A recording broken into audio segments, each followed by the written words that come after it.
You know that moment when you're just about to speak up in a meeting, you're about to make that big move, or post that picture that you've been overthinking for weeks, and you just don't? What if I told you that's not a confidence problem, it's a trust problem? If you've watched my last video about knowing your own self-worth, you've probably already had that moment of recognition. You understand now that self-love isn't a feeling that you generate. It's a decision you make. But here's what's happening. You've decided you're worthy of support, but you freeze when it's time to actually show up in the world. While other people seem to effortlessly speak their mind, take risk, and command respect, you're still rehearsing conversations in your head, overthinking every text message and playing it safe. The gap between knowing your worth internally and expressing it externally, that's not a confidence gap.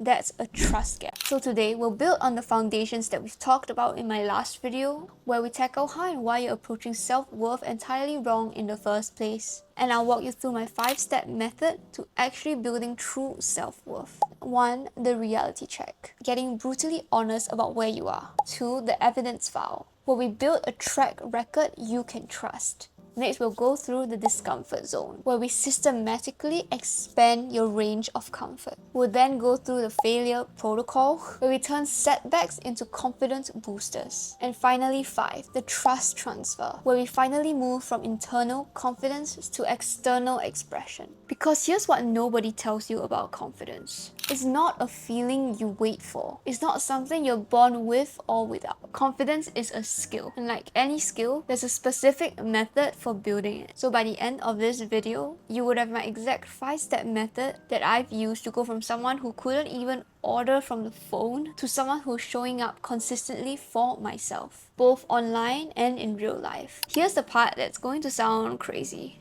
These steps might sound counterintuitive. Some of these steps are going to make you uncomfortable on purpose, and some of these might seem like the total opposite of what some confidence gurus might be telling you. But the story that I'm going to tell you about what happened that made me realize that I too was stuck in this trap, that's what started this entire process of trying to figure out confidence and self-worth in the first place. So 8 months ago, I had what I could only describe as something really close to a quarter-life crisis. I felt like I was a total failure, that I had wasted years of my life chasing something that I didn't even really want, and felt like I was too far behind. Far behind everyone, and far behind the ability to even reach for my dreams. And the final blow, I felt like I had nothing to show for all of the hard work that I had just been mindlessly working on. All within a few weeks, I went from feeling pretty solid about myself to questioning everything about what I thought I knew about, well, me. My life, my goals, the direction that I was headed. If you've ever felt like you've taken 10, 20, 100 steps backwards in your confidence journey, I've been exactly there, and not too long ago either. But here's what that experience taught me. Confidence isn't about never failing. It's about trusting yourself to handle failure when it happens. Most people believe that confidence means never failing. Real confidence means knowing you can handle whatever happens. Success or failure. And that's exactly what this 5-step method builds. Not false confidence based on fantasy or groundless affirmations, but genuine self-trust based on evidence. Here's where most confidence advice goes wrong. Traditional confidence advice says, fake it till you make it. Believe in yourself. Think positive thoughts. But what I've figured out really works is to build evidence that you can trust yourself to handle reality. Because here's the problem with the fake it till you make it advice. Your brain isn't stupid. You might be able to trick it for a few weeks, and it might work for a few months. But unless you go from fake it till you make it to actually making it and being confident, your brain will know when you're performing versus when you're actually capable. Because what happens when you fake it but you don't make it, when you don't believe or act like it? That's when the facade will come crashing down. But when you systematically prove to yourself that you can handle discomfort, navigate challenges, and recover from setbacks, that's not fake confidence, that's earned confidence. Okay, imagine your confidence as taking an exam. Most people are trying to take the major exams without even doing the practice papers first. Okay, this one hits a little too close to home because I hated doing practice papers, but anyways. They want to speak up in meetings, but they've never even practiced speaking up in low-stakes environments. They want to take big risks, but they've never even learned to handle the smallest failures. You can't ace an exam that you haven't even properly prepared yourself for. You have no idea what the common challenges are, how to approach different questions, or even the different formulas. That sounds crazy, right? Exactly. But here's the good news. Every single uncomfortable thing that you do voluntarily, it intentionally moves you forward in your process of trying to build self-confidence. Look, I'm going to be completely honest with you. When I first started using this method, I felt ridiculous because it made me realize how much I'd been lying to myself just to make myself feel better, and it was terrifying.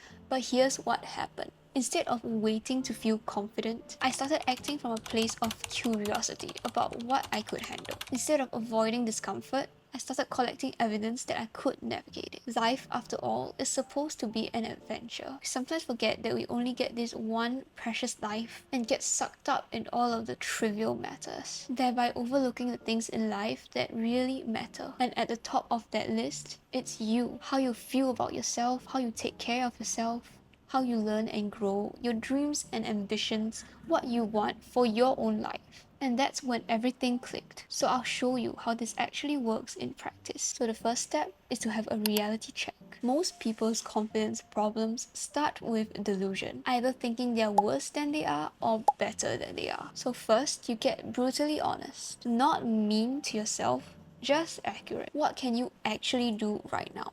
What evidence do you have that you can actually handle the challenges? For me, this meant admitting that despite feeling like I should feel confident, I've been avoiding going after what I really want, overthinking every step and playing it safe in every single area of my life. And here's where it gets interesting, and this connects directly into the next step, which is the evidence file. So here's what I want you to do starting today. You are going to start keeping track of every single time you handle something difficult. Doesn't matter if you think you could have done it better or faster, or if you think you didn't even handle it well. As long as you did something or are confronted with something uncomfortable and you live to tell the tale, which you will, write it down. Difficult conversation, write it down. Awkward social moment that you navigated, write it down. Felt scared but did it anyways, write it down.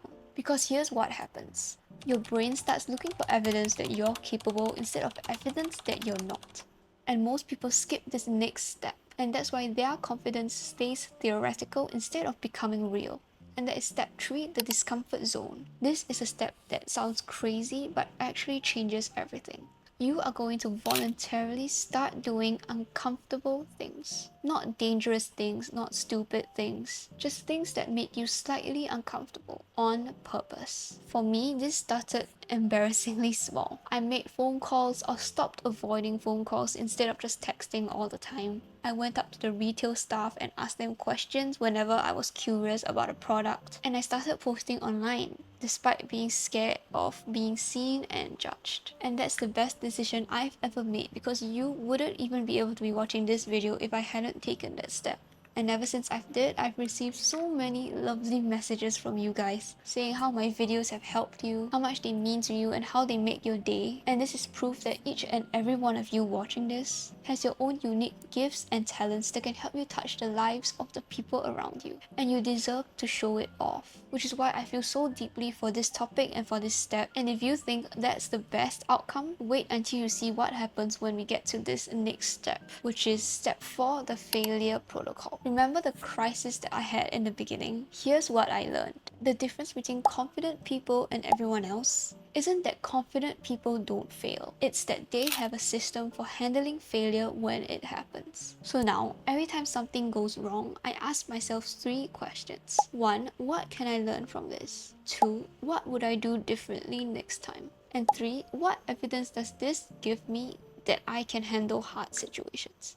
That catastrophic period of my life, it became one of my confidence boosts because it proved to me that I could survive my worst case scenarios and come back stronger. Whenever I'm going through a confidence and self-worth dip and start questioning myself, I just remember all of the hard things that I did and all the times that I believed I wouldn't pull through, yet somehow did. And I say to myself, I survived that, I can survive this too. You have survived 100% of your hard days, and you will continue to do so. I fully believe in you. And finally, step 5 is where everything comes together, and this is the trust transfer. Here's the slightly counterintuitive part. Stop trying to be confident. Start trusting yourself to figure it out as you go. Real confidence isn't about knowing you will succeed. It's knowing you will handle whatever happens. It's trusting your ability to adapt, learn, and recover. Because success isn't guaranteed, nor is it the end goal in this case. Because in your head right now, you're thinking that the only way you deserve to be confident and have self-worth is when you've already made it. That once you get that job or that promotion, then you feel confident. But that's not how it works, and it's completely backwards. Because how on earth will you get there in the first place if you don't even have the confidence and belief in yourself to start?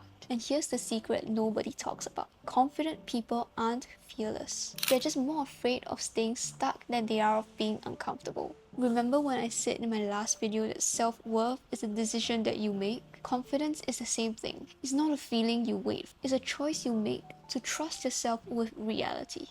And you now have the complete 5-step system for building genuine, unshakable confidence. The reality check, the evidence file, the discomfort zone, the failure protocol, and the trust transfer. And how to turn failure into ways that you can propel yourself instead of seeing it as a weakness. And here's what I know about human psychology. 90% of the people who watch this feel motivated for about 10 minutes and then wait for the right moment to start building and working on their confidence. That right moment was yesterday. The second best moment is right now. So here's your challenge. Pick one thing from step 3, one slightly uncomfortable thing you've been avoiding, and do it this week. Then come back and tell me in the comments what happened. Because here's the truth. You already have everything you need inside you. This method isn't about becoming someone new. It's about trusting who you already are. And if you're not sure who that is or are confused on where to start, then this video will help guide you through it. Stop waiting for confidence to find you. Start building evidence that you can trust yourself with your own life. Your future self is counting on you to start today. Until next time, take care of your heart, your mind, and your dreams. I'll see you in the next video very soon.